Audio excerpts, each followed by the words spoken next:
If you don't believe in a human soul or in an afterlife, how would you respond if I asked you to sign a contract to sell your soul to me for £2? Many people these days are skeptical of the notion that consciousness can survive the death of the brain.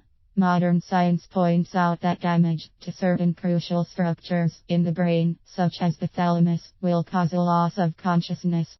Perhaps this is one reason why research in Britain shows a sizable minority of people in recent years say they disbelieve in any supernatural dimension to life. Census and survey data in 2005 show between 39% and 18% of people depending on age lack belief in a soul, and between 50% and 39% lack belief in an afterlife. Surprisingly, when researchers asked the question about selling one's soul, they found that almost nobody signed. People who say they disbelieve in an afterlife and soul behave as if they did believe after all. Could how we think be less clear-cut than we assumed? IAT applied to afterlife.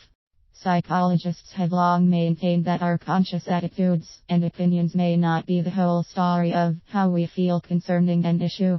You may disbelieve something, but side by side there may exist within you other sentiments and feelings hidden from conscious awareness. Research into reaction times during word association tests is unearthing implicit attitudes and stereotypes concerning a whole swath of issues such as gender, race, sexuality. This work uses a widely used test known as the implicit association test, IAT. Applications of the IAT include comparing implicit with explicit attitudes about religious ideas. One example of this kind of study is reported in the British Journal of Social Psychology. Stephanie Anglin found that in adults, implicit beliefs about the soul and an afterlife were similar to beliefs during their childhoods. However, these were often different from what her subjects said they believed now. Explaining implicit beliefs about afterlife. Sometimes our habits of thought and belief conform to the main current of social opinion. The social trend appears to be towards skepticism regarding anything supernatural. One suggestion is that with the dramatic decline in Christendom, religion is more likely to be seen as superstition. It can be embarrassing to be out on a limb.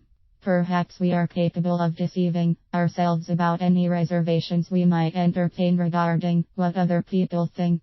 Children's intuition of afterlife. Children tend to ask simple but penetrating questions about fundamental things. What is your soul? What will happen when I die? Where is heaven? Bruce Hood, professor of developmental psychology at Bristol University, has said our research shows children have a natural, intuitive way of reasoning that leads them to all kinds of supernatural beliefs about how the world works. He has his own biological theory about this. Implanted higher feelings. An alternative perspective is provided by the spiritual philosophy of Emanuel Swedenborg. He claims that heavenly feelings are planted by God into everyone from infancy on. These are said to be different from the well-understood emotions we all have associated with our natural self-orientation. Swedenborg says these feelings remain hidden within each growing individual. They are said to exist in adulthood at some deep level even within the materialistic, who scoffs at any spiritual dimension to life. The higher feelings are less detectable because they remain unconscious. It sounds to me that this is not something that we are necessarily aware of even when using introspection. Experiencing thirst for knowledge about afterlife. Often scientists and people of faith actually agree that no one can scientifically prove or disprove the existence of God. Similarly, the idea about divine inflow is probably untestable by science. However, I would argue that having once been infants ourselves, we adults often feel sympathetically drawn to states of innocence. Having once experienced the inquiring mind of childhood, from time to time, we experience a thirst for knowledge about what is true about life and death.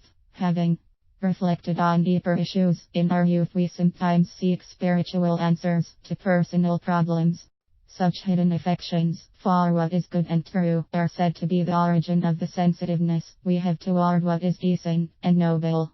I believe that in some mysterious way, these spiritual intuitions have remained within us, perhaps covered over by our outward concerns. Without these inner feelings, why would anyone seek justice and the welfare of others, or have a hope for eternity, or be interested in trying to improve their own faults?